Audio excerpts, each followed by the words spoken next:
75 సంవత్సరాల స్వతంత్ర భారతదేశంలో ఏ ప్రధానమంత్రి నోట రాని బంజారాల ఇతిహాసం మాట మోదీ నోట వచ్చిందని బీజేపీ నాయకులు అజ్మీరా సీతారాం నాయక్ అన్నారు.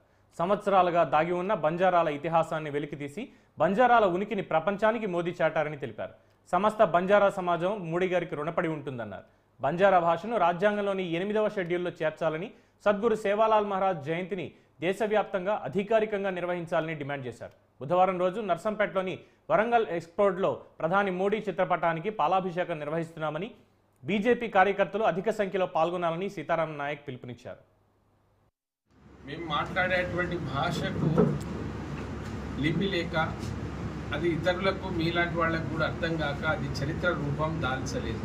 అది దాల్చకపోవడంతో ఈ దేశంలో ఈ బంజారాలు ఎవరు, వీళ్ళు వలసవాదులు, వీళ్ళు గిరిజనులు కాదు, అసలు వీళ్ళకు చరిత్ర ఉందా, నానా రకాలైనటువంటి అవమానాలు, అనుమానాలు, కొంతమంది కోన మేధావులు అయితే ఇంకా వాళ్ళ స్వార్థం కొరకు వాడుకొని యుద్ధాలు జరిగేటువంటి పరిస్థితి కూడా తెలంగాణలో ఏర్పడింది.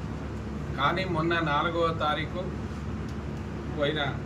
గడిచిన 4వ తేదీ నాడు దేశ ప్రధానమంత్రి నరేంద్ర మోడీ గారు మహారాష్ట్రలోని వాసిం జిల్లా పౌరాగఢ్ తాలూకా పౌరాదేవి లోపల సంత్ శ్రీ సేవాలాల్ మహారాజ్, మేరామాయాడి అంటే జగదాంబ, వాళ్ళిద్దరి ఒక దేవాలయాన్ని ఆ ప్రదేశంలో బహుశా ఇప్పటివరకు ఏ ప్రధానమంత్రి మాట్లాడని బంజారాల మాట వారి నోట రావడం, రెండవది ఏ ప్రధాని ఆ గుడిని కానీ ఆ ప్రాంతాన్ని కానీ లక్షల మంది ఆరాధిస్తున్నటువంటి ఆ దేవతలను చూసిన వాళ్ళు లేరు.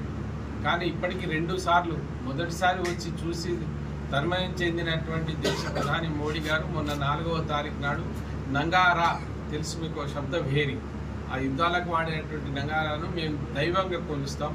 ఆ నంగారా పేరుతోటి నంగారా భవనం అనేటువంటి భవనాన్ని 900 కోట్ల రూపాయలతో నిర్మించినటువంటి మోడీ గారికి యావత్ భారతదేశంలో ఉండేటువంటి, విదేశాల్లో ఉండేటువంటి ఈ బంజారా తరఫున వారికి హృదయపూర్వక ధన్యవాదాలు, కృతజ్ఞతలు తెలియజేస్తున్నాం. మిత్రులారా,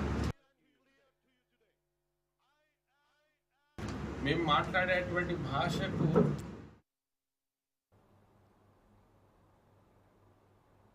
మంత్రి సత్య